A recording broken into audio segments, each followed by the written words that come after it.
शुभमन गिल से लेकर करुण नायर तक वो 5 खिलाड़ी जो इंडिया की हार के जिम्मेदार हैं लॉर्ड्स के अंदर। जी हां, शुभमन गिल का नाम इसलिए लिया क्योंकि कैप्टन जब आप होते हो तो आपके ऊपर जिम्मेदारी थोड़ी सी ज्यादा होती है। आपने मैंने पहले ही कहा था ना कि शुभमन गिल पाटा पिच पर तो बहुत कमाल दिखाते हैं, लेकिन जब एक्चुअल में इंग्लैंड की तरह विकेट थोड़ा सा बिहेव करेगा तब असली टेस्ट शुरू होगा। और वही हुआ जो ओवरसीज में पहले होता था शुभमन गिल के साथ, यानी कि रन नहीं बनते थे।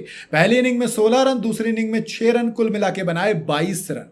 जब आप 192 चेस कर रहे थे तब आपका खेलने का रवैया, अरे यार मतलब मुझे सच में नहीं समझ में आ रहा था कि एक्चुअल में शुभमन गिल कर क्या रहे थे। ब्रायडन कार्स, बेन स्टोक्स उनको इतना परेशान कर रहे थे कि क्या दिमाग के अंदर घुस गए थे क्या? वो जो शॉट खेले, वो जो पार्क में टहल रहे हो लॉर्ड्स के मैदान को, आप समझ क्या रहे थे? नतीजा ये हुआ कि आपकी टीम महज 22 रन से आ रही है। अगर आप थोड़े से टिके होते, देखो एज एक बैटर होता है, एक ऑलराउंडर होता है और एक टेलेंडर।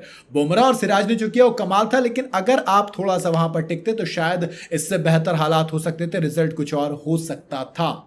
दूसरी चीज आती है क्या? दूसरी चीज ये आती है कि करुण नायर की dear cricket give me one more chance. दिसंबर 10 2022 का वो साल था, क्रिकेट ने 6 चांस दिए, आपने क्या किया? 6 के 6 में काम खराब किया।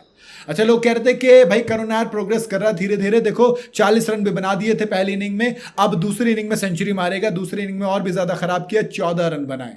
एंड वो ब्रायडन कास ने एलबीडब्ल्यू किया, ऐसा लगा एरर इन द जजमेंट था, वो जज ही नहीं कर पाए। अंपायर ने उंगली उठाई भी नहीं थी ढंग से कि करुण नायर ने वॉक कर दिया, यानी कि विकेट उन्हें पता था हो गया काम मेरा।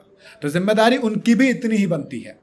अब देखो, उम्मीद तो ऋषभ पंत से भी थी, बट इतना नहीं कहूंगा क्योंकि ऋषभ पंत देखो इंजर्ड थे, लेकिन यशस्वी जायसवाल वो तो सब कुछ फिट थे।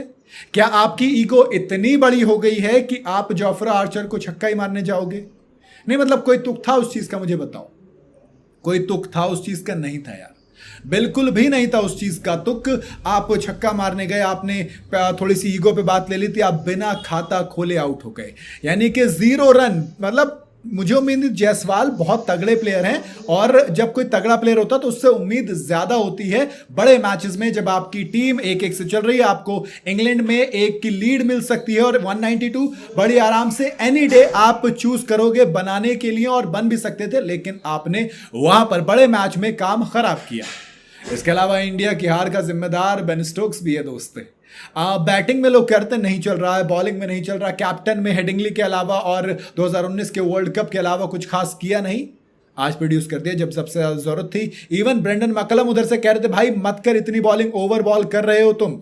ओवर बॉलिंग कर रहे हो मतलब कि आप थोड़ा सा कंट्रोल कीजिए, लेकिन बेन स्टोक्स ने कहा कि आज चाहे जान निकल जाए, लेकिन बात टीम की है, देश की है, तो आज नहीं रुकेंगे। और बेन स्टोक्स ने 2 विकेट पहली इनिंग में चटकाए थे, उसके बाद फिर और ऑलराउंड परफॉर्मेंस दी एक बार फिर से, और फिर बताया कि वो कैप्टन और बड़े प्लेयर क्यों हैं। फिर 3 विकेट चटकाए। जोफ्रा आर्चर भी कमाल करे, 3-3 विकेट, 6 विकेट इन्होंने चटकाए।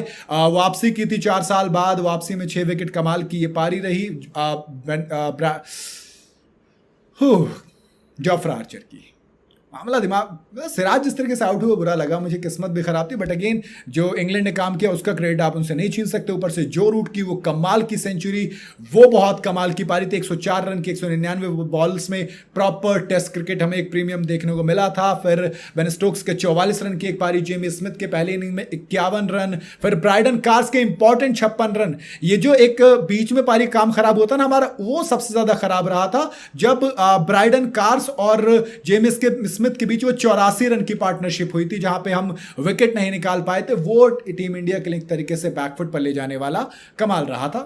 खैर मोरलेस इंडिया ये हार गई, बट इंडिया जीत सकती थी मेरे हिसाब से अगर बैटिंग हम अच्छी करते। मैं बॉलर्स ने जो किया वो किया, 387 192 रन का टारगेट दिया था आपको, जो कि चेजेबल था मेरे हिसाब से इंडियन बैटिंग लाइनअप को देखते हुए, और जितनी डेप्थ हमने खिलाई थी सो कॉल्ड बैटिंग लाइनअप में। तो बाकी आप अपनी राय बता सकते हैं कमेंट में। वीडियो अगर आपको सही लगी हो तो इसे लाइक और शेयर जरूर करें, और जाते जाते चैनल को फॉलो और सब्सक्राइब जरूर करते जाइएगा।